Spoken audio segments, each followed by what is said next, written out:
Muy bien, ya puede iniciar, licenciada Vania. Listo, estimado, muchas gracias.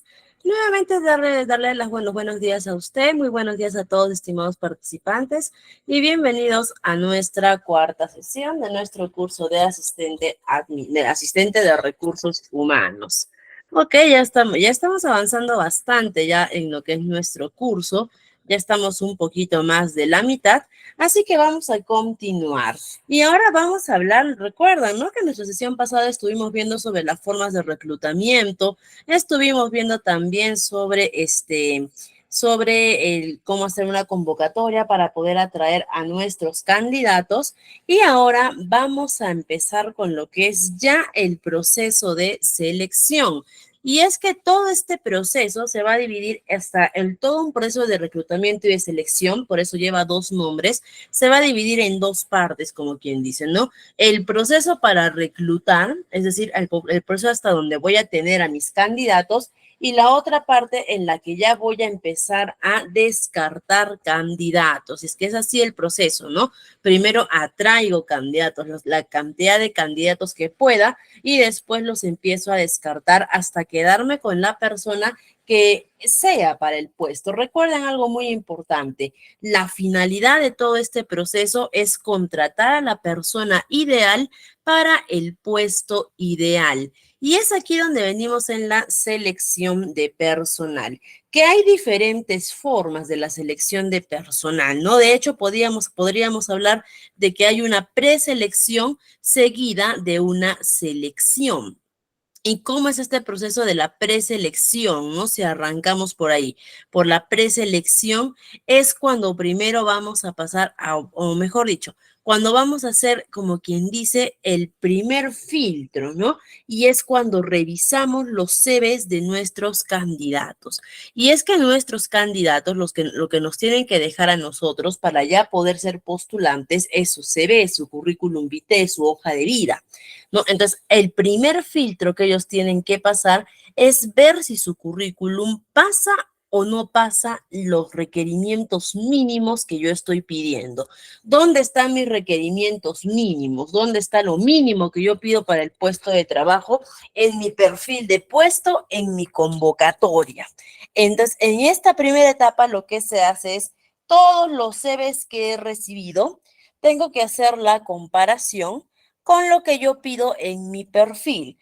Antiguamente había que hacerlo a la antigua, ¿no? Como se dice, agarrarlo, sentarte, agarrar los CVs, agarrar tu perfil o tu convocatoria y ponerte a hacer la comparación.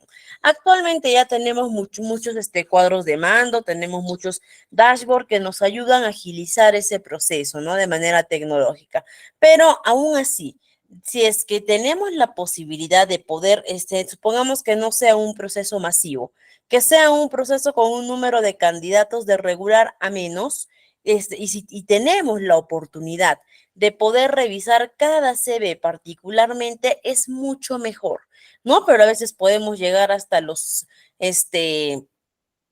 500, 600 candidatos, entonces ahí sí no vamos a poder revisar uno por uno, ¿no? Entonces va a depender del tamaño o del tipo, ¿no? Si es que es masivo, si es que de repente no es una convocatoria tan grande para poder hacer esta revisión.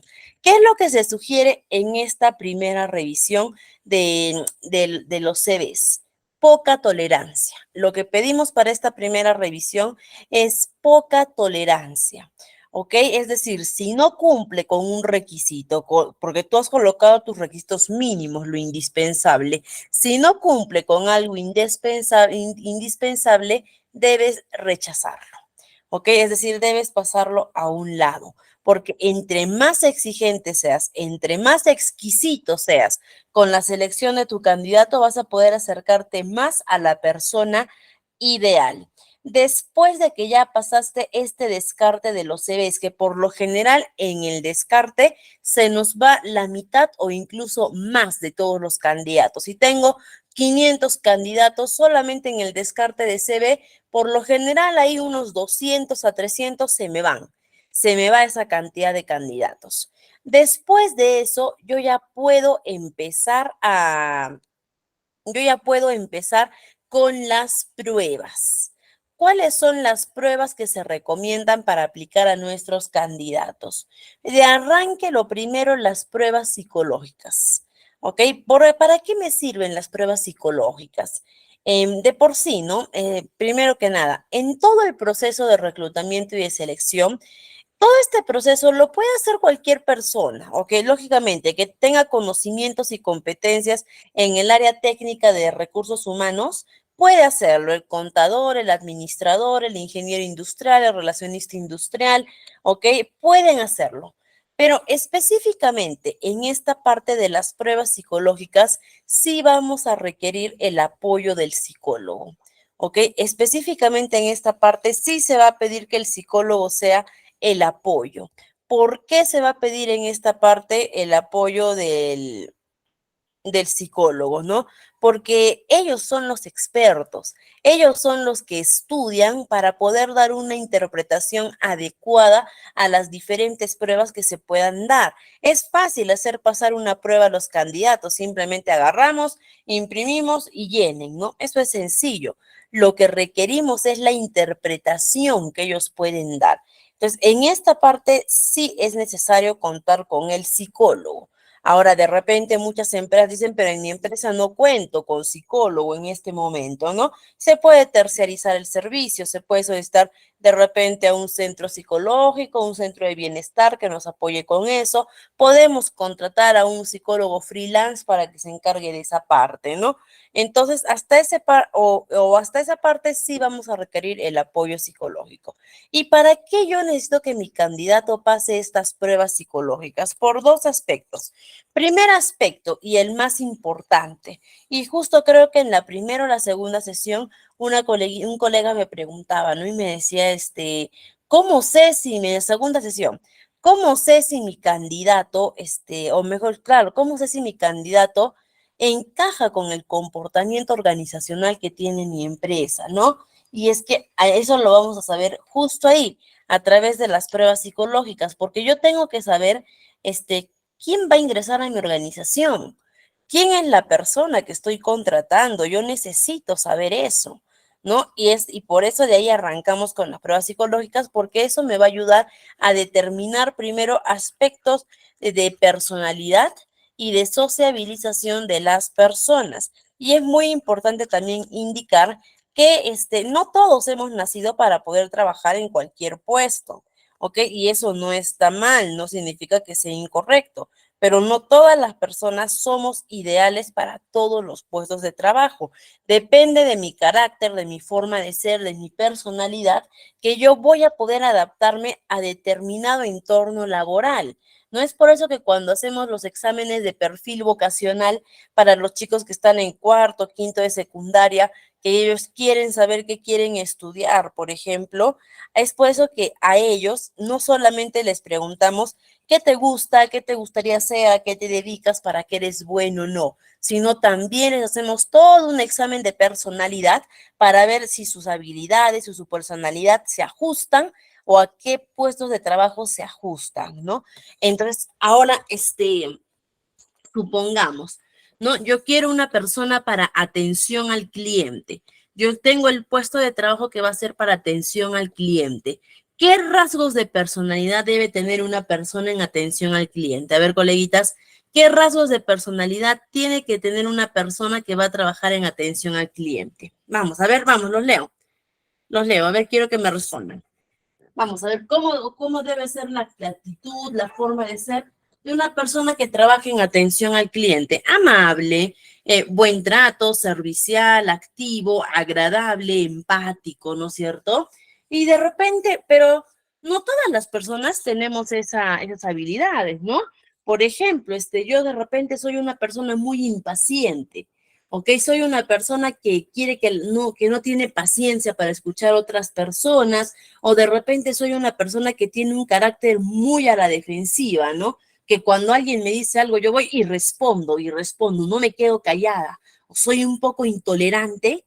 Esa persona no quiere decir que su personalidad no esté bien, no quiere decir que esa persona está mal o que no, o es mala, no, es su personalidad. Pero si esa persona yo la pongo a trabajar en atención al cliente, le va a ir mal. Va a sufrir la persona porque no va a poder con el puesto, le van a ir mal a mis clientes que van a recibir un maltrato por parte de esta persona y yo como empresa no voy a verme perjudicado. Entonces, no significa que esta persona que estoy contratando sea mal o esté mal, simplemente que este puesto de trabajo no es para esa persona.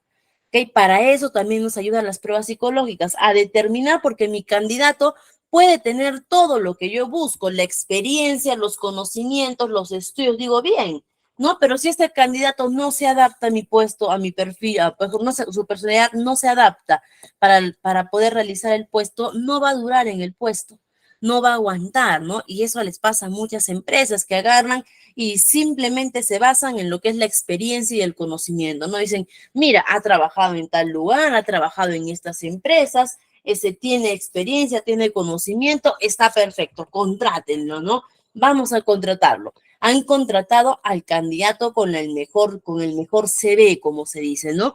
Está bien, pero una vez que entre este candidato, de repente, su personalidad no se adapta al clima que yo tengo en mi empresa, que eso pasa mucho, ¿no? Personas que son buenas en su trabajo, pero entran y no se adaptan, no les gusta el ambiente de confianza, no son comunicativos, ¿no? O de repente no saben trabajar en equipo, que son base para una empresa, y estas personas que agarran, que hacen, se terminan yendo. ¿Por qué? Porque se dan cuenta que el puesto no es para ellos, ¿no? Entonces, y eso es lo que yo tengo que evitar. Las pruebas psicológicas me ayudan a eso. Y segundo, también las pruebas psicológicas me van a ayudar a medir las competencias y habilidades de mis trabajadores, bueno, en este caso, de mis candidatos. Y es que si nosotros hablamos de habilidades duras y habilidades blandas, tenemos que empezar por ahí, ¿no? Que mucho escuchamos este término, ¿no? Habilidades duras y habilidades blandas. ¿Cuál es la diferencia entre ellos? Las habilidades blandas son rasgos propios de mi personalidad, rasgos míos como persona, y las habilidades duras son conocimientos adquiridos, cosas que yo he aprendido. Por ejemplo, si yo les digo, yo soy una persona muy empática, me gusta mucho pensar en los demás, ponerme en el lugar de otra persona, eso es una habilidad blanda. Y si yo les digo, yo soy muy buena montando bicicleta, porque yo agarro las bicicletas y puedo montar horas de horas, o soy muy hábil, muy ágil montando la bicicleta, esa es una habilidad dura, porque es algo que yo he aprendido, he adquirido y lo voy practicando hasta mejorar, ¿no? Entonces, esa es la diferencia entre las habilidades duras y las habilidades blandas. Y las pruebas psicológicas nos van a ayudar a medir las habilidades blandas de nuestros candidatos. Y es que el candidato, como cualquiera de nosotros, puede decir, ¿no? A ver, dime tus principales habilidades. Ah, yo soy empático, soy respetuoso, soy puntual, soy carismático, soy sensible, soy alegre, soy una persona que toma las cosas con calma, tranquilo, ¿no? Puedo decir mucho de mí, ¿ok? Pero acá ya en la psicología hay algo muy cierto, ¿no? De que así como se dice que nosotros no terminamos de conocer a las personas, tampoco nunca vamos a terminar de conocernos a nosotros mismos, ¿ok? Entonces, es necesario aplicar las pruebas psicológicas para ver si verdaderamente mi candidato tiene las habilidades para poder acoplarse a mi trabajo, a mi organización, ¿no? Entonces, para eso me sirven las pruebas psicológicas, para saber quién es mi candidato. Desde el CV, yo ya conozco la vida laboral de mi candidato. Las pruebas psicológicas me van a ayudar a ver quién es María, quién es José, quién es Carlos, quién es Juan. Por eso son básicas. Ahora, las pruebas psicológicas, la verdad, en el entorno laboral, por mucho tiempo han sido abandonadas. ¿Abandonadas en qué sentido, no? En que no les estaban dando la debida importancia que éstas requerían, ¿no? Y simplemente las aplicaban o las hacían ya porque tiene que haber la prueba psicológica o por costumbre o aplicaban pruebas psicológicas como quien dice ya por cumplir, ¿no? Por lo general, ¿qué hacían? Nos hacían dibujar este famoso hombre bajo la lluvia, ¿no? Nos decían, a ver, ya, dibujo un hombre bajo la lluvia. Que ojo, que no significa que el test sea malo, no significa que ese test del hombre bajo la lluvia, que es el más conocido, sea malo o que no tenga alcance, no tenga resultado. El test es bueno.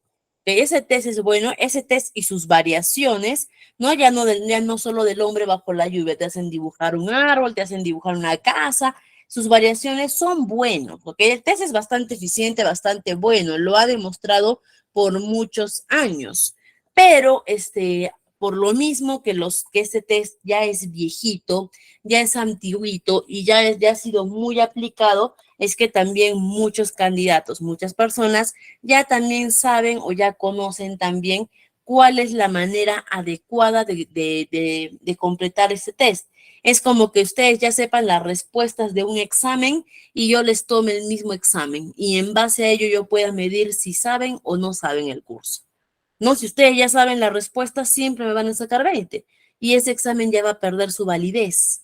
Entonces, es por eso que este test ya no es tan recomendable aplicarlo, ¿no? De hecho, para que no muera este tipo de test del hombre bajo la lluvia, ya han hecho variaciones y ya no es el hombre bajo la lluvia, ¿no? Ya te hacen dibujar una casa, una situación, te hacen dibujar diferentes cosas para poder medir tu personalidad.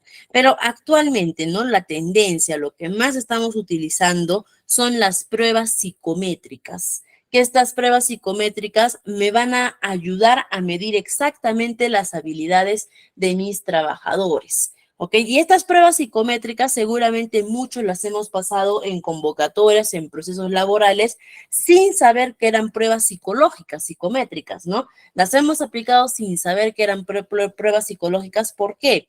Porque al momento de llenar una prueba psicométrica parece un examen de razonamiento verbal o parece un examen de razonamiento matemático, ¿no? Desde que nos dicen completa la frase, cuál está mal escrita, por ejemplo, que nos dicen completa la serie, nos ponen unos dibujos de repente para poder identificar las series, que uno los ve y puede decir, parece un examen de matemática, parece un examen de razonamiento verbal, pero son pruebas psicométricas. Entonces, hasta este punto tenemos que arrancar con las pruebas psicológicas. Después, las pruebas psicológicas, ya hemos dicho, mis habilidades blandas.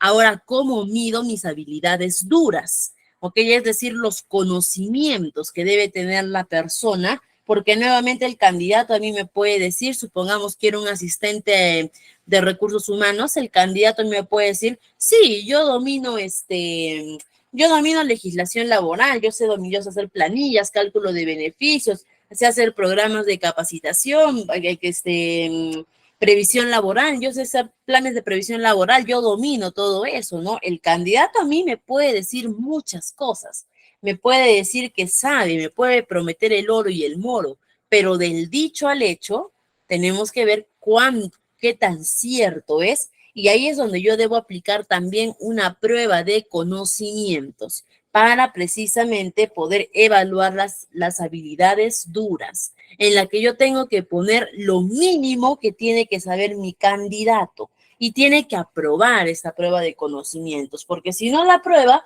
significa que mi candidato no sabe. ¿Ok? Y no va a poder integrar mi organización, no va a poder hacer las funciones que se requieren. Entonces, es necesaria una prueba de conocimientos. ¿A través de qué podemos aplicar esta prueba de conocimientos? Preferentemente a través de repente formularios de Google, encuestas, cuestionarios, ¿no? Preferentemente a través de ello. Dale la calma al trabajador para que el trabajador o el candidato en este caso, para que el candidato pueda desenvolverse adecuadamente dentro del marco de las respuestas. Sin embargo, también puedo, esta prueba de conocimientos, también puedo aplicarla a través de una entrevista, que este tipo de entrevista se llama precisamente entrevista por competencias, donde esta entrevista yo no la voy a enfocar en preguntarle al candidato, a ver, háblame de ti, cuéntame, no, sino que esta entrevista yo la voy a enfocar en preguntarle al candidato cosas técnicas, no en preguntarle, a ver, imagínate, tengo 100 trabajadores, y estos 100 trabajadores, 40 están en planilla, ¿cómo tendría que hacer el cálculo de repente de esto, del otro? O ponte en esta situación, tenemos la denuncia de ese trabajador por este motivo, ¿no? Dime, ¿tú sabes qué leyes podrían ampararnos, no? Es decir, va a ser una entrevista por competencias donde vamos a medir el conocimiento del trabajador.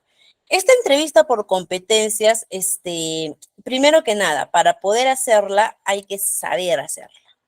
¿Ok? Y segundo, que muchas veces esta entrevista va a ejercer presión, estrés o nerviosismo en el candidato, por lo cual también tenemos que tener cierto margen de tolerancia ante las preguntas. Algo que el cuestionario, por ejemplo, no, ahí no tenemos que tener tolerancia, ¿no? Porque ahí no entra de por medio ni el estrés, ni el nerviosismo, nada, y ahí solamente entran las respuestas técnicas. Entonces se puede trabajar de ambos modos, ¿no? Y ahora vamos a hablar, miren, hasta acá. Mi candidato ya analicé su CV, pasó a una siguiente etapa. Su prueba psicológica está ok, su prueba psicológica dentro de los parámetros normales, pasa a una siguiente etapa. Ahora su examen de conocimientos. Por lo general, psicológico y conocimientos lo tomamos juntos, ¿ok? Es decir, a la par tomamos los dos. ¿Ok? Pasa su prueba de conocimientos, supongamos, ¿no? Ya está, su prueba de conocimientos pasó, ok, todo ok en su prueba de conocimientos, bien, listo. Ahora podemos pasar a otra etapa, pero aquí vamos a hacer un pequeño paréntesis, porque vamos a ver en qué momento tenemos que aplicar las pruebas o evaluaciones médicas antes de contratar a un trabajador. No siempre se hace eso y tampoco no es obligatorio para todos los puestos de trabajo. Solamente va a ser obligatorio para los puestos de trabajo que tienen riesgo. Si el puesto de trabajo, las actividades del puesto de trabajo son riesgosas, ¿ok? Ahí sí voy a requerir que primero mi candidato pase una evaluación médica.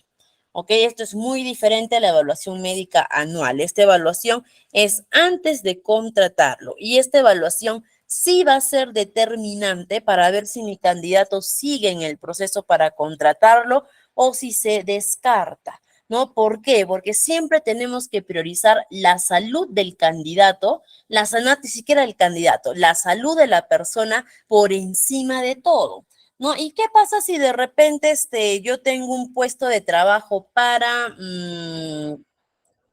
ya está, yo tengo un puesto de trabajo para construcción civil, ¿ok? Para construcción civil y viene un candidato que su examen psicológico estuvo ok, su examen de conocimientos ok, sabía mucho y digo, muy bien, construcción civil, tienes que pasar tu evaluación médica antes de contratarte.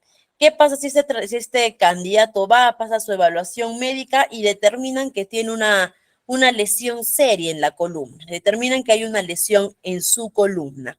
Este candidato tendría que quedar descartado del proceso y no porque de repente el candidato no nos vaya a ser útil o vaya a retrasar los procesos o no sirva para la empresa, no, no por eso, sino porque si yo pongo a trabajar a este candidato, voy a afectar su salud más aún de lo que ya está.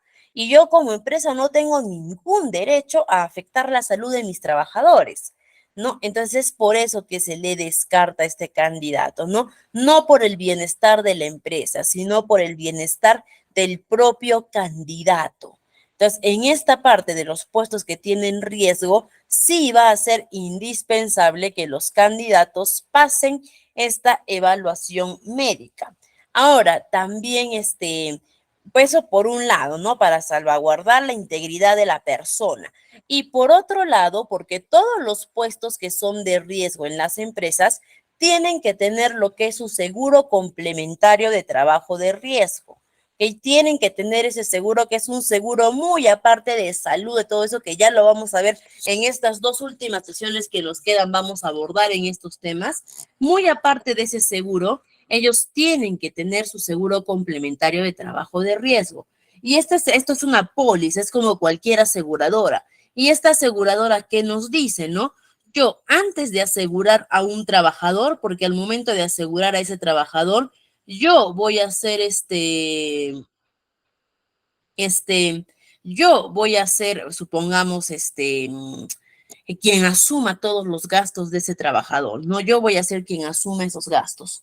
Entonces, yo antes de asegurar a una persona, tengo que asegurarme que esta persona se encuentre ok, que me genere a mí el menor riesgo posible. Entonces, entonces, si el trabajador no pasa esta prueba médica o el candidato no pasa esta prueba médica, yo como empresa le podré decir, bueno, ven, ¿no? Está bueno, no pasaste, pero ya, ven nomás, trabaja conmigo, ¿no? Yo como empresa puedo cometer esa irresponsabilidad, pero la póliza de seguro me va a decir, ah, ok, este trabajador no está pasando su prueba, yo no lo voy a asegurar. Si tú lo estás contratando, es bajo 100% tu responsabilidad. ¿Okay? Entonces, es por eso que esta prueba médica es determinante solo para los puestos, solo para los puestos de, que corren riesgo. Para puestos que no hay riesgo, no es necesario aplicar esta prueba médica. Y después de que el trabajador ya está pasando todas sus pruebas, hay una parte que es vital en el proceso, que son las entrevistas de trabajo. ¿Ok? Las entrevistas, por lo general en los procesos, se utiliza la entrevista como ya el último paso, el último filtro. ¿Es lo adecuado? Depende mucho del reclutador medir si eso es lo adecuado o no. Personalmente, la puedo aplicar al final esta entrevista, pero no es determinante para ver si yo contrato o no al trabajador. Porque hay muchos reclutadores, ¿qué es lo que hacen? No reclutadores, pero muchas personas que hacen estos procesos, ¿qué es lo que hacen, no? Se dejan guiar por la entrevista, por la última impresión para ver si contratan o no a una persona, ¿no? Y es que este proceso, como cualquier concurso, por cada etapa va a ir sumando puntajes, ¿no? Prueba psicológica tiene su puntaje, de conocimiento su puntaje, ¿no? Su CV su puntaje, va a ir sumando puntajes y al final de un concurso, ¿quién debería ganar? Debería ganar la persona que tiene mayor puntaje, ¿no es cierto? Pero, ¿y qué es lo que se ha observado mucho en las personas que hacen los procesos de selección? Y es que de repente viene por ahí una persona que tiene muy buen CV, que tiene buena experiencia, que tiene con buenos conocimientos, buenas habilidades según el examen psicológico, pero no hizo una adecuada entrevista. ¿Ok? De repente en la entrevista puede pasar muchos factores. Se pueden poner nerviosos, se pueden poner tensos, puede entrar por ahí la duda, ¿no? O simplemente no me gustó la forma de ser de la persona, ¿no? Entonces, ¿qué es lo que yo hago? Si no me agradó esa entrevista, muchas personas optan por no me gustó. No importa todo lo anterior, simplemente por una mala entrevista, descartado, como también pasa lo contrario, ¿no? Personas que tienen por ahí el CV aceptable, el examen psicológico, las competencias, ahí no es lo más destacable, pero ahí están, pero sí me hace una entrevista muy buena. Viene y en la entrevista se desarrolla, se defiende, no es en la entrevista habla, pero viene y habla todo ello, ¿no? Pero pero no es pero hay mejores candidatos. Pero él me hizo una entrevista muy buena y muchas veces agarran y dicen, su entrevista fue perfecta, queda. Esa persona es contratada, ¿no? Entonces, no es lo que se busca. En la entrevista, yo debo aplicarla porque es necesario que yo converse con el candidato, termine de sacar información, datos que yo necesite, vea un poquito más sobre su forma de expresarse, todo eso del candidato, más no es lo recomendable que sea determinante, ¿ok? Sino que sea un puntaje más y que al final el candidato con mayor puntaje sea el que gane. Ahora, Algunas recomendaciones de repente para las entrevistas. Hay muchos tipos de entrevistas, ¿ok? Por ejemplo, les mencioné, hay la entrevista por competencias, hay la entrevista por estrés, entrevistas donde lo que se busca es estresar al candidato a propósito. Se busca estresar a nuestro candidato, ponerlo entre la espada y la pared. ¿Para qué? No para ver cómo cae, no para ver no para ver cómo se equivoca, sino para ver cómo afronta el estrés, cómo intenta salir de esa situación, para ver si es capaz de llevar situaciones de estrés o si en la entrevista se frustra, ¿ok? Para poder observar eso en el candidato. Hay entrevistas personales, hay entrevistas abiertas, perdón, vamos a empezar por las entrevistas estructuradas o cerradas. No, que estas entrevistas es cuando el reclutador o el entrevistador ya tiene una serie de preguntas, ¿ok? Ya tiene una serie de preguntas, específicamente ya para aplicarlas, ¿no? Y por otro lado, también vamos a ver las entrevistas, un poco semiestructuradas, donde el entrevistador ya tiene esa serie de preguntas, pero las va a aplicar de acuerdo a cómo va fluyendo la entrevista, cómo va fluyendo la conversación. En la estructurada se basa así, ¿no? Son sus preguntas, se basa en hacer esas preguntas en las entrevistas. En la semiestructurada tiene sus preguntas, pero también entra un poco a ver cómo fluye la conversación. Y en la entrevista abierta es cuando yo no tengo ni una pregunta preparada. Como quien dice, me voy a improvisar, ¿ok? Me voy a improvisar a la entrevista, ¿ok? Sí, no tanto improvisar, sino que voy a ver cómo fluye la entrevista, voy a ver cómo hago que yo, de acuerdo a la conversación, voy a hacer las preguntas que necesite hacer, pero es de acuerdo a cómo fluya. ¿Ok? Son los tres tipos más destacables de entrevista: la estructurada, la semiestructurada y la abierta.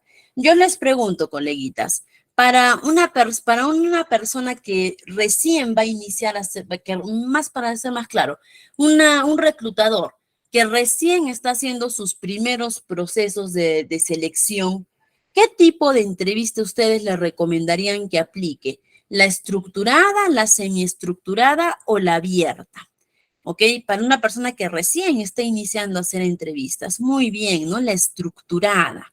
¿Por qué? Porque hacer una entrevista abierta, aunque suena más fácil para muchos, aunque muchos pueden decir, no, mejor hay que hacer una entrevista abierta porque ahí hay que ver cómo fluye, estar preparando las preguntas, ¿no? Para hacer una entrevista abierta hay que tener mucho arte, ¿ok? Hay que tener mucho arte para hacer esa entrevista. ¿En qué sentido? Simplemente a veces el candidato no te va a permitir fluir en una entrevista, ¿no? Hay candidatos, por ejemplo, a mí me han tocado desde candidatos en que le digo, muy bien, hola, dime, ¿cómo estás? ¿Cómo te sientes? Bien. Ya, a ver, coméntame, háblame un poco de ti. No, pues yo soy María, yo trabajé en tal empresa, estudié tal cosa. Ya, ahora dime, ¿no? ¿Cuáles consideras, no? ¿Por qué te gustaría trabajar acá? Es que es una empresa grande y me gustaría. Hay candidatos que son así, que es difícil poder fluir con ellos, como también hay candidatos que tú les preguntas, cuéntame, ¿cómo estás? Ah, yo estoy muy bien, hoy día me levanté, desayuné esto, comí esto, salí, tomé el carro, estaba caminando por acá, que esto, que el otro. Y dime, a ver, háblame de tu experiencia. Ay, yo me enteré, uy, te hablan, no les puedes cortar. Se quedan horas de horas dándote información que no te sirve.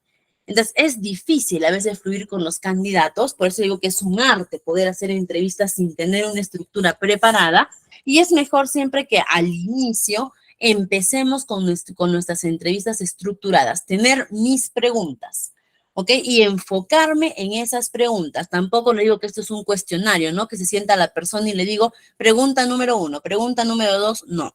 Siempre, siempre hay que empezar primero por nuestra entrevista estructurada y poco a poco, mediante la práctica, ir abriéndome un poco a la semiestructurada. Esto es poco a poco, ¿no?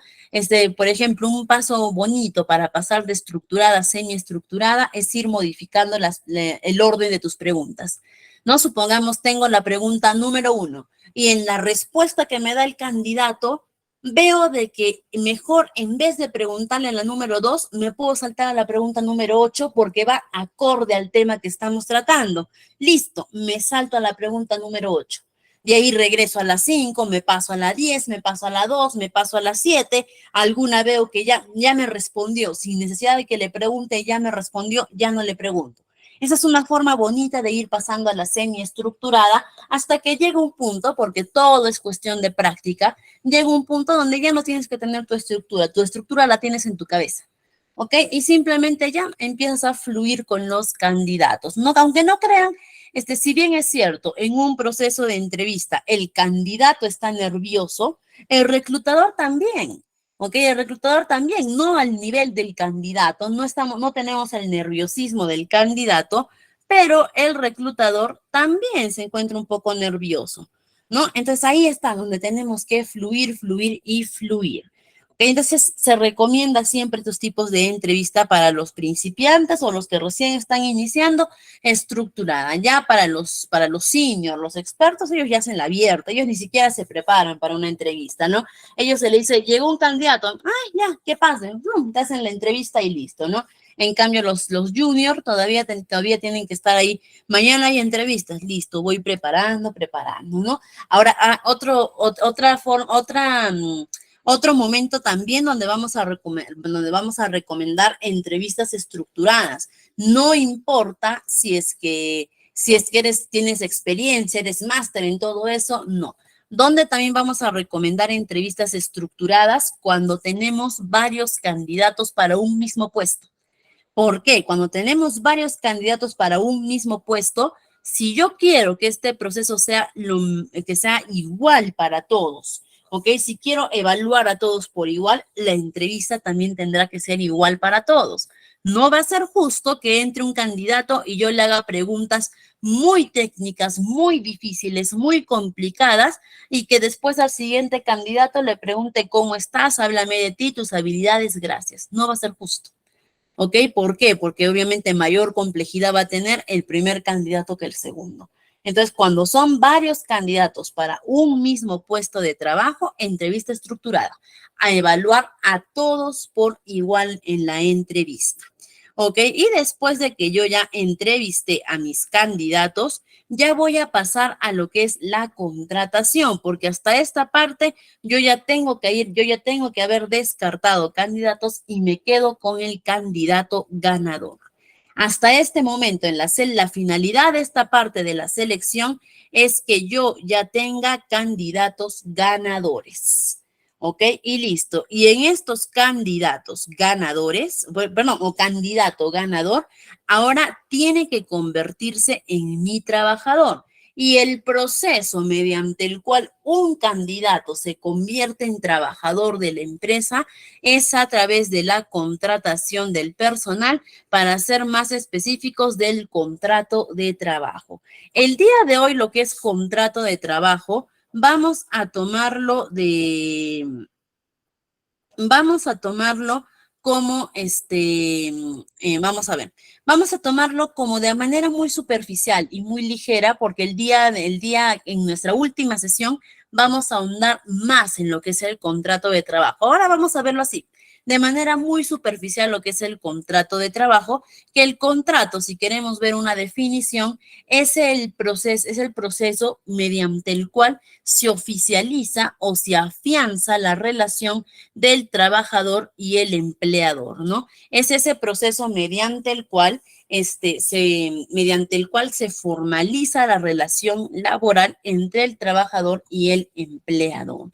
Una vez que el candidato ganador firmó su contrato de trabajo y lo subieron a la planilla, ya no es candidato. A partir de ahora ya es nuestro trabajador, ¿ok? Y nuestro trabajador, Y nuestro trabajador, ahora, primero vamos a ver quiénes pueden firmar un contrato de trabajo con nosotros, ¿no?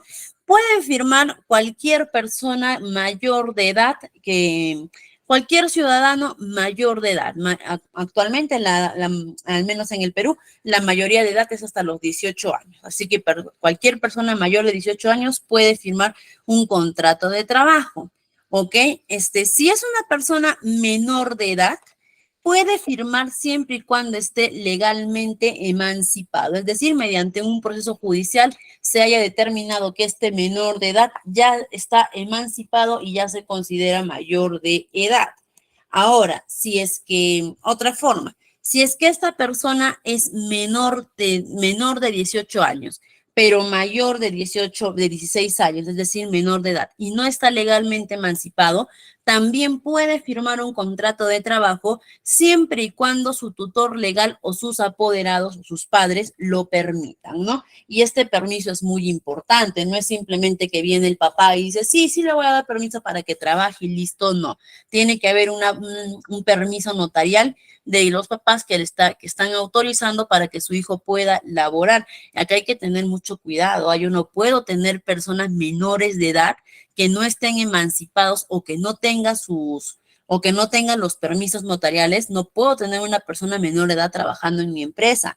Me cae una fiscalización. Me encuentran personas menores de edad, muy aparte del cierre inmediato de mi empresa y de la multa, puedo afrontar cargos graves como explotación infantil.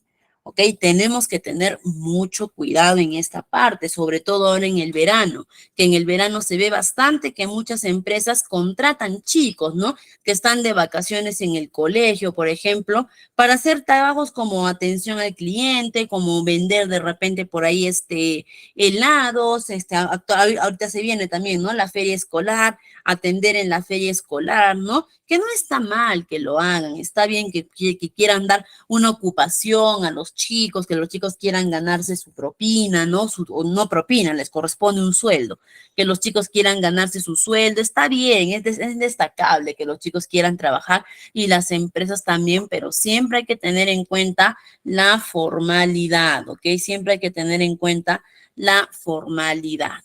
Entonces, siempre, yo puedo contratar personas menores de edad, sí puedo, siempre y cuando sean mayores de 16 años y teniendo el permiso de sus padres. Y en el caso del personal extranjero, también el personal extranjero puede firmar su contrato de trabajo siempre y cuando la legislación sea aplicable. En el caso de Perú, por ejemplo, ¿qué les pedimos al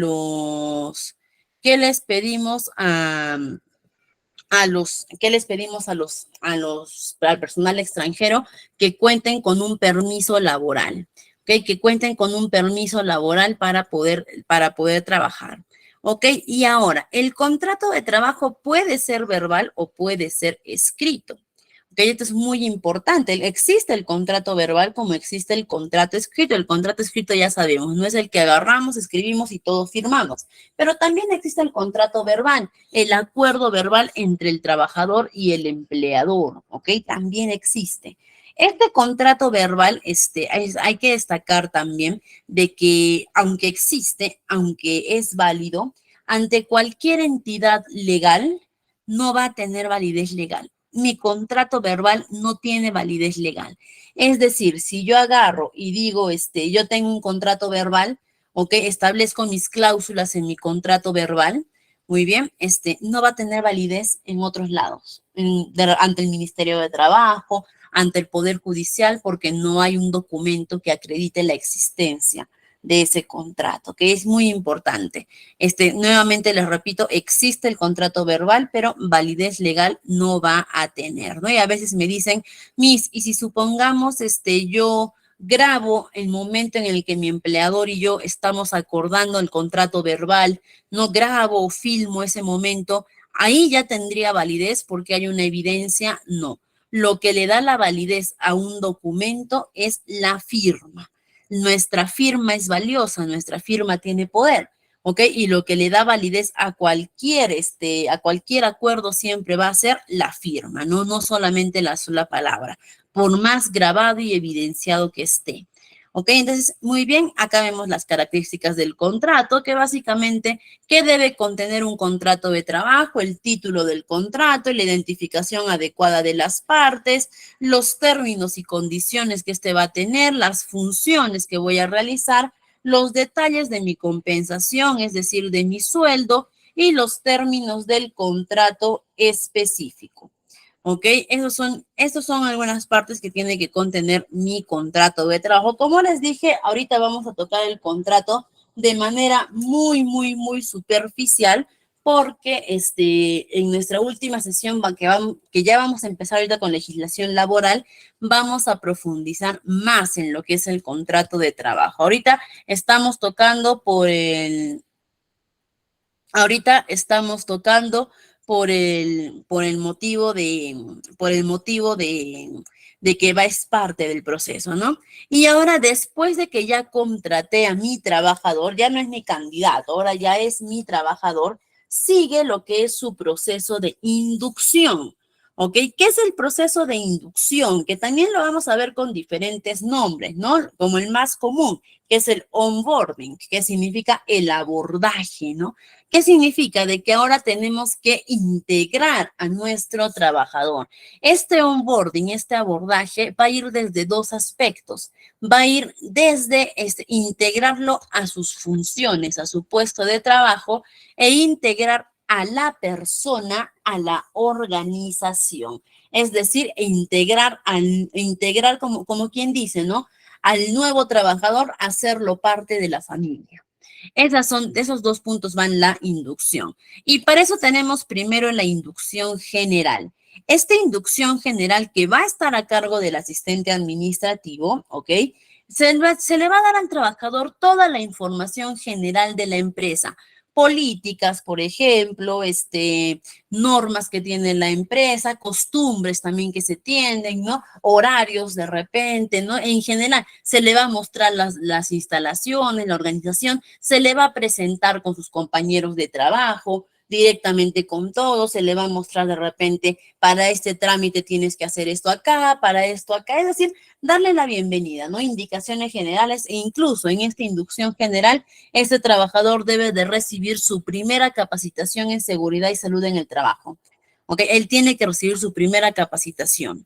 ¿Ok? Después de esta inducción general que está a cargo del área de recursos humanos, ya pasamos a lo que es su inducción específica, que esta inducción ya va a estar a cargo netamente de su jefe inmediato, dependiendo del área a la que corresponda, ¿no? Donde ya su jefe inmediato aquí le va a decir, estas son tus funciones, vamos a trabajar de esta manera, tú te vas a encargar de esto, vas a utilizar esto, es decir, netamente ya de su puesto de trabajo, ¿no? Y la evaluación, que es necesario, la inducción es una capacitación, ¿ok? La inducción es una capacitación, pero que es la capacitación que recibe el trabajador cuando recién está ingresando, ¿ok? Es esa inducción. Ahora, y como es una capacitación, también tiene que ser evaluada para asegurarnos de que el trabajador haya aprendido lo que se le ha enseñado y lo aplique. Y después vamos a ver lo que es, por último, el seguimiento de personal. ¿Ok? El seguimiento. Hasta este punto del seguimiento ya es lo último. Con esto yo ya terminé mi proceso de reclutamiento y de selección. Hasta este punto de la inducción, yo puedo tener la seguridad de que he contratado al mejor candidato. ¿Ok? Puedo tener esa seguridad de que contraté al mejor candidato, pero todavía no voy a poder afirmar que he contratado a la persona ideal. Recién en el seguimiento voy a poder ver si efectivamente la persona que he contratado es la persona ideal para el puesto de trabajo, porque en el seguimiento lo que voy a hacer es evaluar su productividad, su actitud, su eficiencia, su formación y el logro de los objetivos. Eso es lo que yo voy a hacer en el seguimiento. Voy a evaluar todos esos aspectos. Y ahí, en la evaluación, es donde yo voy a poder ver si da la talla o no da la talla. ¿Ok? Supongamos que el trabajador no es lo que yo esperaba. ¿Ok? Supongamos. pasa que este trabajador no es lo que yo esperaba.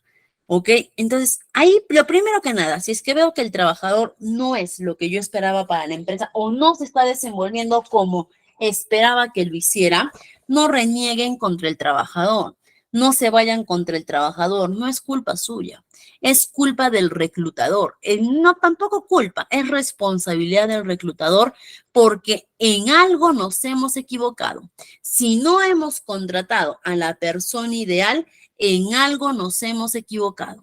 De repente mi perfil de puesto no estaba bien hecho, de repente no recluté mis candidatos en el lugar adecuado, de repente no apliqué las pruebas necesarias o las pruebas que apliqué no eran las que necesitaba para poder determinar, de repente la modalidad del contrato no eran, o los términos del contrato no estaban del todo específicos, de repente no le di una inducción adecuada. Han podido pasar muchas cosas, pero en algo me he equivocado que ha hecho que no pueda contratar a la persona adecuada. ¿Y qué pasa a mí si ya tenemos a la persona que no es la adecuada? ¿Qué pasa si ya tenemos a la persona que de repente no es, pero ya está ahí adentro? Tengo dos caminos. Y es importante destacar que estos dos caminos sí o sí estos dos caminos voy a tener que invertir, voy a tener que reinvertir en estos dos caminos, me van a costar. Ok, estamos hablando directamente de dinero, me va a costar. Primer camino que tengo, y esto se hace evaluando también el nivel en el que se encuentra mi trabajador. Primer camino, invierto en capacitarlo.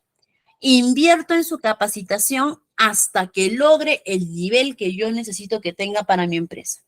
¿Ok? Lo capacito tanto hasta que logre su nivel y pueda seguir trabajando normal. O segundo camino, le digo adiós, es decir, chao, y vuelvo a iniciar todo mi proceso desde el inicio. ¿Ok? Es decir, inicio desde cero mi proceso de reclutamiento y de selección.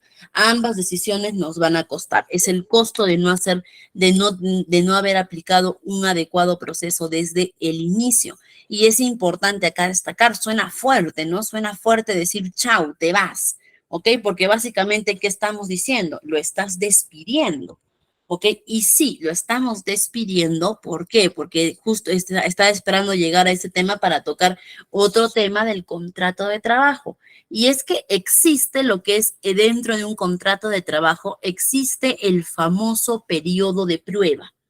Este periodo de prueba precisamente se da para que durante este lapso del periodo de prueba yo pueda aplicar mi seguimiento a mi nuevo trabajador, ¿no? Y este periodo de prueba, primero que nada, ¿cuánto dura? Para los trabajadores operarios, por ejemplo, los operarios, o ya hemos dicho, ¿no? Del organigrama, para estos trabajadores tiene una duración máxima de 3 meses. ¿Ok? Tiene una duración máxima de 3 meses. Por ahí, por favor, Guadalupe se le activó un muñequito, por favor, si pudiera pagarlo. ¿Ok? Guadalupe Avendaño. Listo, muchas gracias, estimada. Muy bien, entonces le decía, tiene 3 meses, hasta 3 meses, depende de cuánto tiempo quiera poner el empleador. El empleado, si no quiere poner periodo de prueba, no lo pone. Si quiere poner 1 mes o 2 meses, puede hacerlo, pero el periodo de prueba no puede ser más de 3 meses.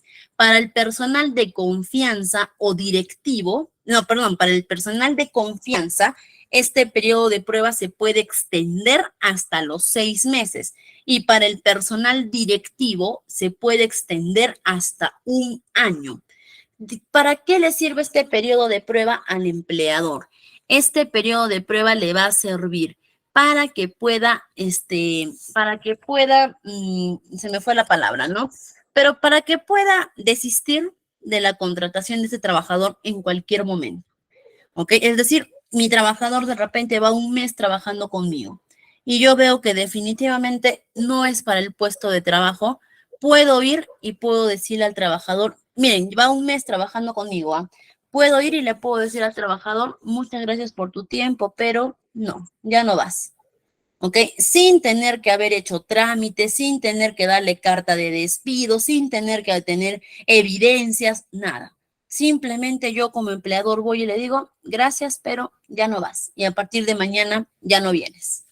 ¿Ok? Incluso a veces venían personas a quejarse y decían, yo he trabajado un día en una empresa, pasé mi proceso, me contrataron, estuve un día y en ese día me dijeron que no había pasado la evaluación y que ya no seguía trabajando.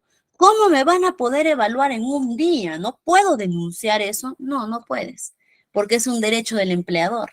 ¿No? En el que si el empleador por cualquier motivo desiste de tenerte en su organización, durante estos 3 meses del periodo de prueba, en cualquier momento puede desistir de tus servicios. Sin, yo nuevamente lo digo, sin seguir un proceso de despido como el que ya hemos visto, nada. Ahora, también para este periodo de prueba, sí, a ver, ¿hay una pregunta? ¿Hay una manito levantada? ¿Le escucho? Aló, Ah, Miss, no, ¿me sí, escucha? le escucho, coleguita. Y si en este caso estoy en el periodo de prueba, digamos, de 3 o 6 meses y por OB salgo embarazada o estoy embarazada y me despiden, ¿procedo con alguna denuncia, algo así? ¿O cómo quedaría? Ya, muy bien. En el caso de gestantes, es un tema bastante delicado. ¿Ya? Es un tema bastante delicado porque la gestante tiene protección laboral. Y ahí es donde chocan es donde chocan dos derechos. El derecho de la empresa de poder desistir de sus trabajadores en el periodo de prueba y el derecho de la trabajadora de la protección a la madre gestante. Ahí se tienen que evaluar muchos procesos, se tiene que evaluar el trasfondo en general, pero la mayoría de sentencias que sean, porque sí, en este caso la trabajadora gestante puede denunciar a la empresa, ¿no? Pero ahí es donde se analiza todo detrás y en la mayoría de sentencias, o de no de sentencias, pero en la mayoría de resoluciones ha salido ganando la empresa. ¿Por qué? Porque su periodo de prueba está por encima de cualquier otro beneficio que se pueda otorgar, específicamente en el de la madre gestante. Sobre todo si es que la madre gestante ya estaba gestando al momento de todo su proceso de selección y no comunicó, ¿ok? Y no comunicó, ahí sí, definitivamente la empresa va a tener todo de ganar. Pero si la madre gestante comunicó de su estado durante su proceso de selección y aún así la votaron de repente con razón injustificada, gana la madre. Pero en este caso, trabajadoras que han presentado la denuncia y que han sido retiradas durante el periodo de prueba, la mayoría de sentencias han salido favorables hacia la empresa. Es que también hay casos y casos, ¿no? Yo tendría para denunciar una empresa porque me despidieron por mi embarazo hace 10 años. Claro, eso se puede denunciar. Todavía, ojo, esos delitos no prescriben, se puede denunciar, ¿ok? Y si tuvo una lesión en la empresa, no, eso ya es algo totalmente diferente. Eso ya entra en lo que es en lo que es seguridad y salud y no pueden despedir a un trabajador, si es por la lesión causada o algo, ¿no? Por ahí me preguntaba, a ver si, ahí Damaris, ¿le escucho? Buenos días. Y si tengo un contrato con la empresa de 3 meses y me votan en un mes, ¿me pagarán hasta el contrato que es estos 3 meses? No, no, ¿ok? Nosotros cuando iniciamos en la empresa, aunque estemos en el periodo de prueba, desde el primer día tenemos que estar en la planilla con todos nuestros beneficios. El periodo de prueba no significa de que no vas a tener beneficios, ¿ok? Desde el primer día tú tienes que recibir tus beneficios. Ahora, si yo trabajé un mes en la empresa y mi contrato era por 3 y al mes me dicen, lo siento, estamos desistiendo, ya no te vas y estoy dentro del periodo de prueba, solamente me van a pagar el tiempo que he elaborado. Si trabajé 3 días en la empresa me tiene que pagar por esos 3 días. Si trabajé 2 meses, la empresa me tiene que pagar mi sueldo, ¿no? Si superé el mes de trabajo, ya es mi sueldo y mi liquidación de beneficios, ¿ok? Pero es muy bien, Alessandra, ¿no? Si superé el mes, ya es mi sueldo y mi liquidación, ¿ok? Pero hasta donde trabajé, la empresa me tiene que pagar. Ok, eso sí, esa es su obligación de la empresa pagarnos, ¿no? Y en realidad esto del periodo de prueba, aunque al trabajador no le resulte factible, aunque el trabajador diga eso no me conviene, a la empresa sí le resulta factible y en el área de recursos humanos es bastante beneficioso contar con este periodo de prueba, porque hay veces que el trabajador no es para el puesto de trabajo. ¿No? Y no podemos retener personal que no es el adecuado, no podemos retener ese personal. Entonces, ahí llega el momento en el que muchas veces tenemos que decir, hasta aquí. No, es el proceso de prueba de 6 meses y a los 4 meses quedé gestando, el 5.º mes quedé gestando y luego llegó el 6.º mes de prueba y me despiden. ¿Qué ocurre? Como le digo, Lucy, ahí usted puede poner la denuncia, ¿ok? Si es que somos bien tácitos en la normativa, si es que seamos bien tácitos en la normativa, ¿ya? La normativa dice que el periodo de prueba le da la exenticidad al empleador de caer en lo que es el despido arbitrario, ¿ok? Dice que hay protección para el empleador por el despido arbitrario durante el periodo de prueba, ¿ya? Ahora, en este periodo de prueba, por otro lado, en este periodo de prueba, el empleador, como quien dice, tiene derecho a despedir. En este periodo de prueba, el empleador tiene derecho a despedir, ¿ok? Pero la madre gestante también tiene protección, ¿ok? La madre gestante también tiene, ojo, acá hay que ser muy cuidadosos. La madre gestante tiene protección por el despido que sea a causa de su embarazo. No significa que si yo soy madre gestante, puedo hacer lo que quiera en mi empresa, puedo hacer como quien dice, ¿no? Lo que se me dé la gana y no me pueden despedir porque estoy embarazada, no. La madre gestante tiene protección de que no la despidan por su embarazo, que no le digan por embarazada estás despedida. Esa es la protección que goza la madre gestante. ¿Ok? Ahora, y si es que la empresa de repente el 6.º mes te dice, lo siento, no pasaste el periodo de prueba, la empresa estaría en su derecho. Yo como madre gestante puedo ir y puedo decir, me han despedido seguramente porque estoy embarazada. Si ante una entidad, supongamos el Ministerio de Trabajo, ¿no? La empresa demuestra que durante este proceso, durante estos 6 meses, no he pasado las evaluaciones, mi desempeño ha sido bajo, no he tenido de repente, o no he llegado a las metas o los objetivos que tenía que llegar, esa resolución va a salir a favor de la empresa, porque la empresa durante el periodo de prueba ha desistido de tus servicios, no porque estés gestante, sino porque no llegaste a la meta de desempeño que ellos querían. ¿Ok? Es muy importante indicar esto. Cuando la empresa desiste, ¿no? De contar con una trabajadora gestante, tiene que justificar bien el por qué está desistiendo. Y bajo ningún motivo puede ser a causa de su embarazo. Eso también hay que tener mucho cuidado, sobre todo para las trabajadoras gestantes. No es que porque esté gestando, yo ya tengo inmunidad, tengo protección, puedo hacer lo que quiero. No. ¿Ok? Hay una protección de que no te despidan a causa de tu embarazo, pero por otras causas que tú puedas cometer, sí puede ser despedida. Y muy bien, coleguitas, y justamente los temas que estamos hablando ahorita ya van con lo que es legislación laboral. Ya entramos a lo que es legislación laboral. Y todas, sí, por favor, a ver los micritos, por favor, hay micritos prendidos, muchas gracias. Ya estamos entrando a lo que es legislación laboral, eso que ustedes me preguntan, todo eso, ¿bajo qué es lo que utilizamos para poder dar las respuestas? Es las leyes laborales, las normativas, el derecho laboral, ¿no?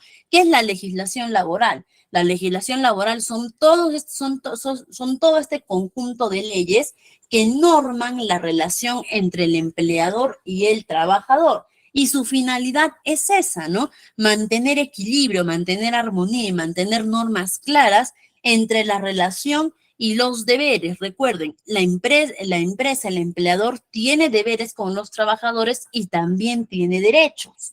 Y los trabajadores tienen deberes con la empresa y también tienen derechos. Y lo que la legislación laboral busca es normar todo esto, tenerlos bien claros y listo. Y dentro del derecho laboral tenemos dos ramas, el derecho laboral individual y el derecho laboral colectivo. ¿Qué es el derecho laboral individual? El derecho laboral individual es todo lo que ustedes me están preguntando ahorita. Es todo lo que ustedes me están preguntando, ¿no? Sobre, por ejemplo, la madre gestante, mi contrato de trabajo, mi sueldo, ¿no? En el periodo de prueba, es todo lo que va individualmente al trabajador, todos los derechos que el trabajador de manera individual busca defender o busca proteger. Y el derecho laboral colectivo, es decir, ya estamos hablando acá de colectivo, es ese derecho laboral en el que un grupo de trabajadores o un grupo de personas buscan dar defensa a sus derechos. De ahí viene, ¿no?, el término colectivo. Y si es que hablamos del derecho laboral colectivo, inmediatamente se nos va a venir un nombre a la cabeza. Si yo les digo, ¿cómo se llama ese grupo de trabajadores que se juntan para dar defensa a sus derechos? Muy bien, el sindicato de trabajo. El derecho laboral colectivo va de la mano con lo que es el sindicato de trabajadores, ¿no? Pero primero vamos a empezar a definir qué es un sindicato. Como ya lo hemos dicho, un sindicato es el grupo de trabajadores que se asocian, ¿ok? Es el grupo de trabajadores que se asocian, que no de trabajadores, de personas. Es el grupo de personas y como ya lo hemos dicho en nuestra primera clase, ¿no? Un grupo de personas son una organización. Entonces, el sindicato es una organización que está integrada por personas que se juntan para dar defensa a sus derechos. Pero estas personas, para poder juntarse y dar defensa a sus derechos, tienen que tener algo en común. Pueden tener el mismo oficio, la misma profesión, la misma actividad, y es que existen diferentes tipos de sindicato. Por ejemplo, existe el sindicato de gremio. ¿Cómo es el sindicato de gremio, no? Imagínense que todos los médicos del Perú, todos los médicos agarran y dicen, vamos a hacer un sindicato de médicos, un sindicato nacional del médico. Listo, el sindicato nacional del médico. Todas las personas que sean médicos pueden asociarse a nuestro sindicato. No importa que tú trabajes en el sector público, que tú trabajes en el sector privado, no importa que tú trabajes de manera independiente, no importa que tú seas médico y no estés trabajando. Mientras seas médico, te puedes asociar a nuestro sindicato. Eso es un sindicato de gremio. También tenemos, o de gremio de profesión.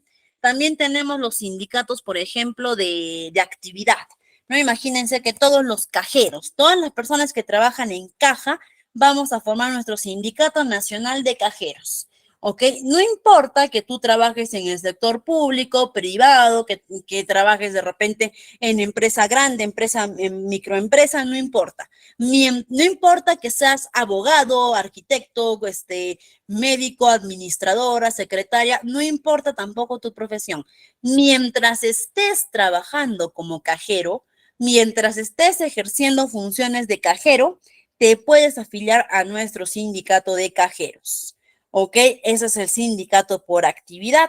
Y tenemos también el sindicato de trabajo, ¿no? Donde las personas nos dicen, si todos trabajamos en un mismo lugar, no importa que tú seas de recursos humanos, que tú seas de finanzas, que tú seas de legal, que tú seas de logística, no importa. Mientras estemos trabajando en la misma empresa, podemos unirnos al mismo sindicato.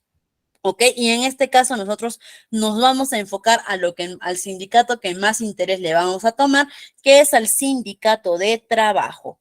Y la función principal de un sindicato, ya hemos dicho, es proteger y defender los derechos de los trabajadores, debiendo representar dentro del ámbito laboral. No todos los conflictos, reclamaciones, naturalezas. Esa es la función de un sindicato, proteger a sus trabajadores. Eso es lo que busca el sindicato de trabajo. Ahora, ¿cómo se forma un sindicato dentro de una empresa? Ok, primero que nada hay que saber que las empresas los trabajadores de una empresa tienen el libre derecho de formar sindicatos. ¿Ok? No tienen que pedir autorización al jefe o al gerente, no. ¿Ok? Eso es libre derecho de que ellos mismos se puedan organizar para formar su sindicato. No es difícil formar un sindicato. Primero, Tenemos que tener, en la empresa tiene que tener mínimo 20 trabajadores y estos 20 trabajadores tienen que querer afiliarse al sindicato, porque el sindicato no puede tener menos de 20 integrantes. Entonces, si yo voy a tener un sindicato yo quiero ser un sindicato y mi empresa tiene 15 trabajadores, no voy a poder formar un sindicato, ¿ok? Empezando por ahí. Segundo, ¿cómo hago para formar un sindicato? Listo, mi empresa cumple con el requisito que somos más de 20 personas. Ya está. Lo primero que se hace es convocar una asamblea general, ¿no? Como quien dice, una reunión general de los trabajadores. En esta asamblea se va a elegir primero una junta directiva. ¿Ok? Esta junta directiva va a estar, dependiendo del tamaño de la empresa, va a ser la cantidad de integrantes, pero mínimamente debería tener un presidente, un secretario, un tesorero y un vocal. Mínimamente, ¿ok? Lo mínimo. Entre más integrantes, mejor. Pero debe tener ellos. Ellos van a ser los dirigentes del sindicato. Esta junta se elige totalmente, pueden haber listas, pueden formar listas para hacer un proceso de elección, o de repente ante la falta de listas, por ahí podemos escoger de inicio a unos, pero siempre, para esta junta directiva no es permanente, ¿ah? No es que esta junta inicia dirigiendo el sindicato y mueren dirigiendo el sindicato, no. Los sindicatos tienen que ir variando de juntas mediante votaciones. Ahora, elegimos la junta directiva y vamos a elaborar un estatuto, un reglamento. Acá vamos a poner todas las reglas que tiene el sindicato, ¿no? ¿Qué está permitido? ¿Qué está prohibido? ¿Cada cuánto vamos a hacer las elecciones? ¿Qué requisitos tenemos que tener para postular, para poder ser presidente, vicepresidente, tesorero, vocal, todo ello? Una vez que terminamos de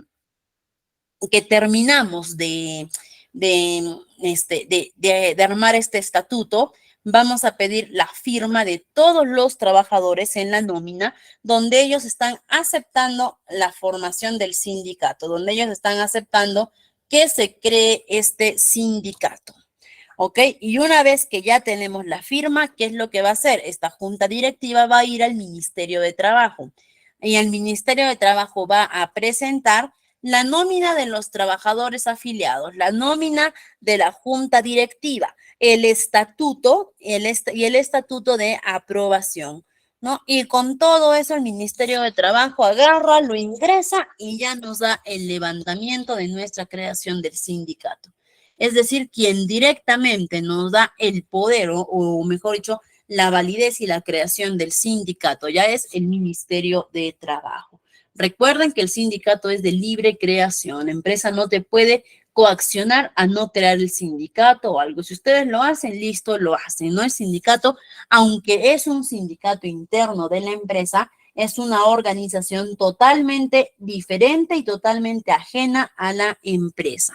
¿Y qué pasa si mi empresa laboran menos de 20 trabajadores, Miss? ¿Significa que no vamos a poder formar un sindicato? No vas a poder formar un sindicato en esa empresa, pero eso tampoco no significa que no te vas a quedar sin representación. Estos trabajadores pueden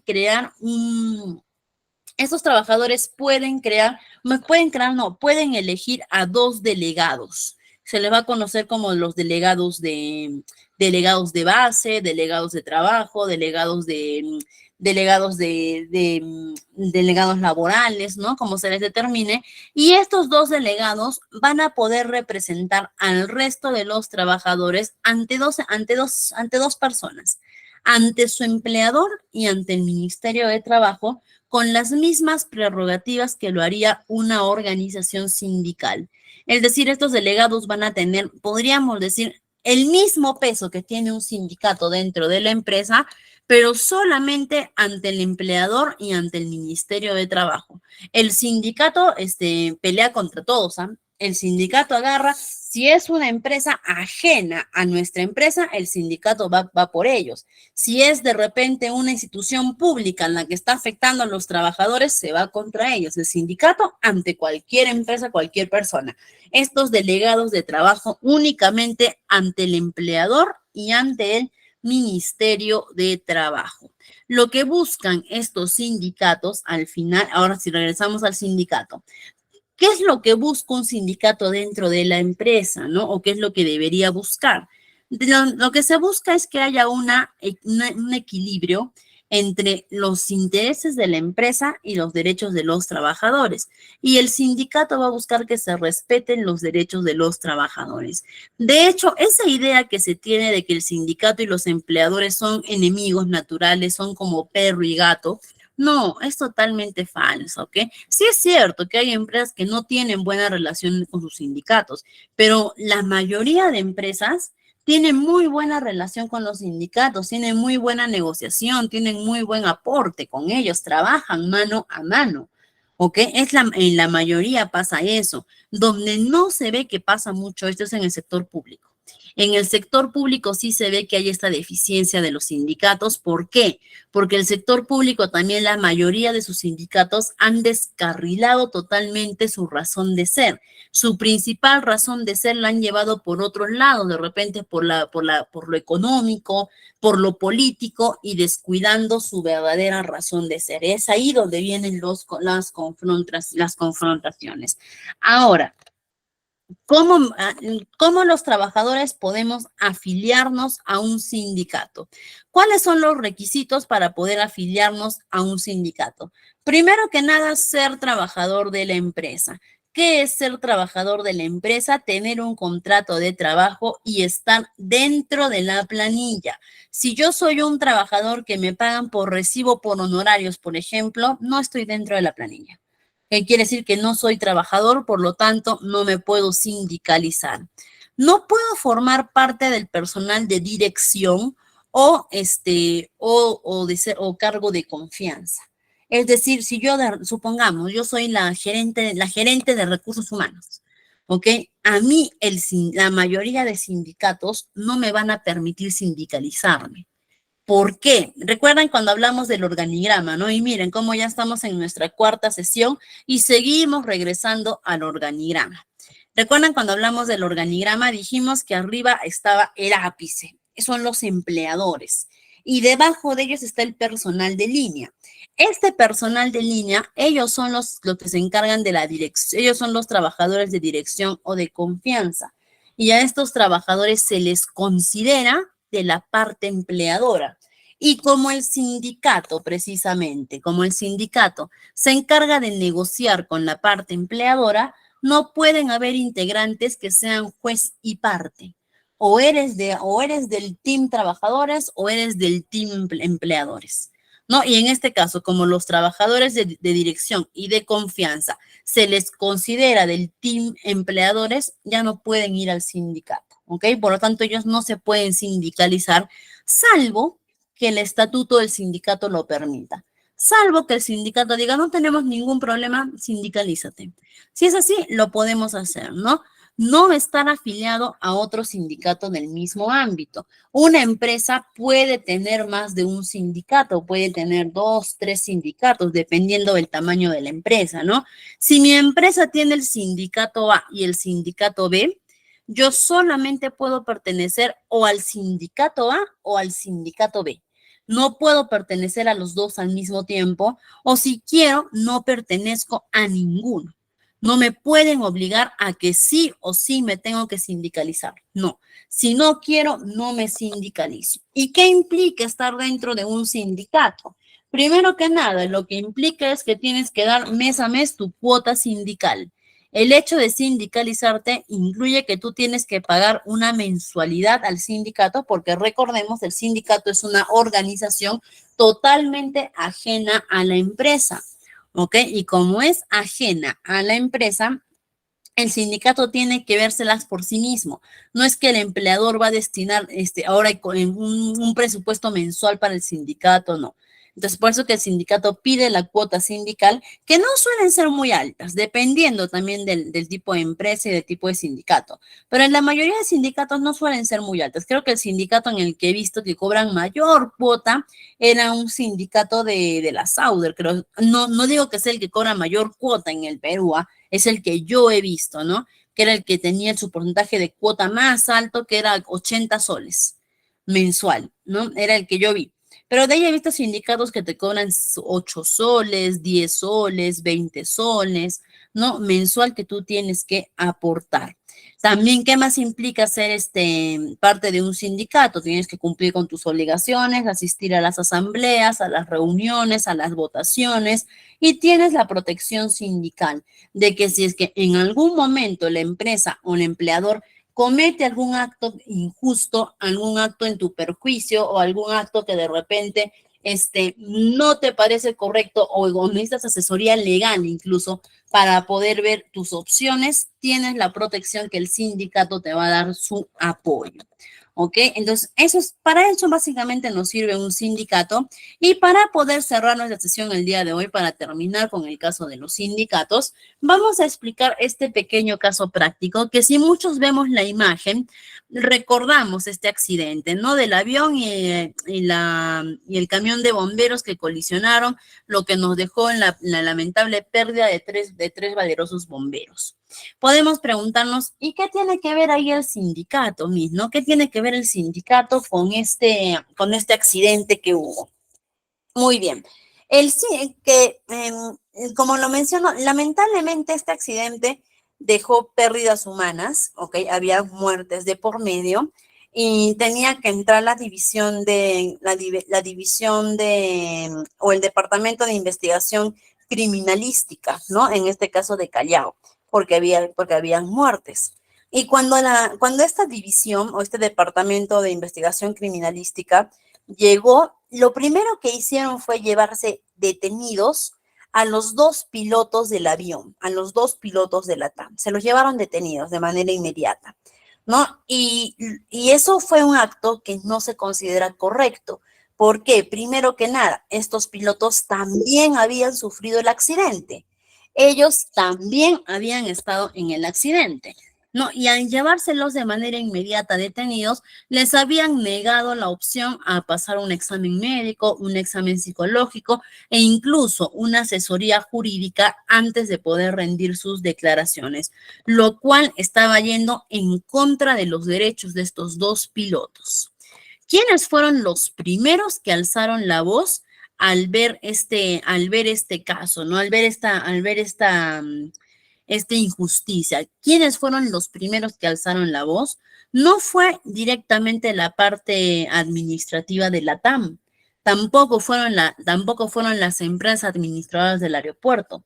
Los primeros que alzaron la voz en protesta fueron el sindicato de pilotos de la TAM.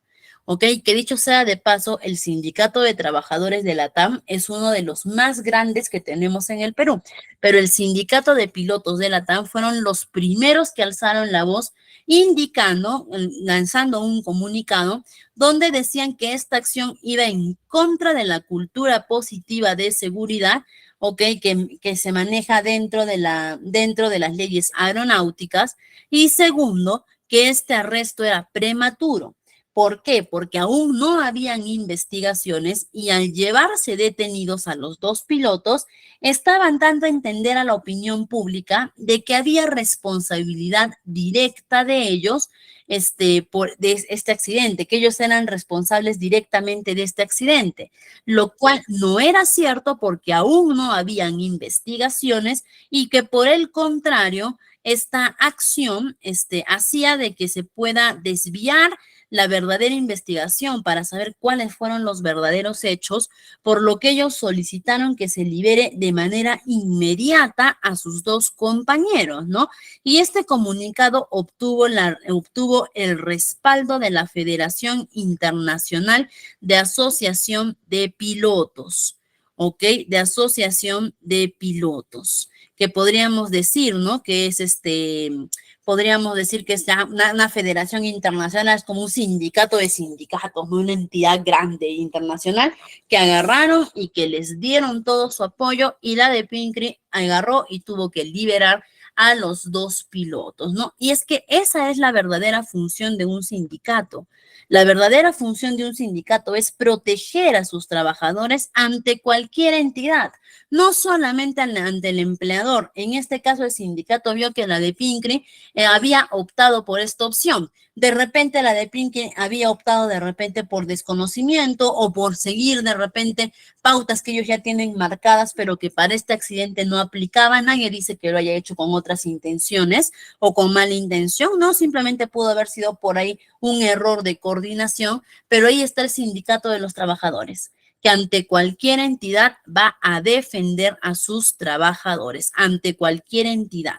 Va a defender a sus trabajadores y esta es la verdadera finalidad que tiene un sindicato. Nuevamente repito, lamentablemente hay sindicatos que han desviado totalmente su razón de ser, lamentablemente es así, pero pero no son todos los sindicatos. Por un par de sindicatos no manchemos toda la palabra sindicato. El sindicato es bueno, ¿ok? Es bueno, es beneficioso siempre y cuando los dirigentes puedan llevar este sindicato de manera adecuada.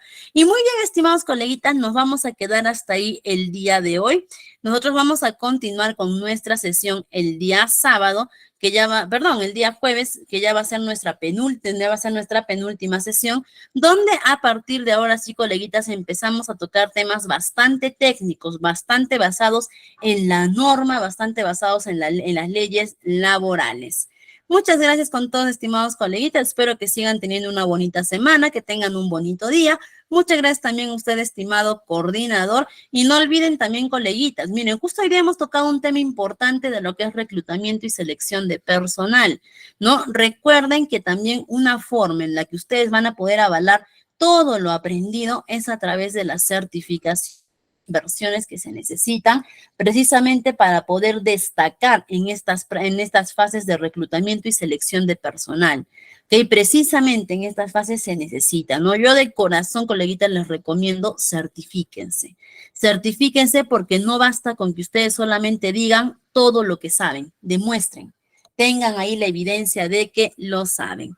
Muchas gracias, estimados, por todo. Estimado coordinador, muchas gracias también a usted. La sala es toda suya. No se vayan que tenemos información importante.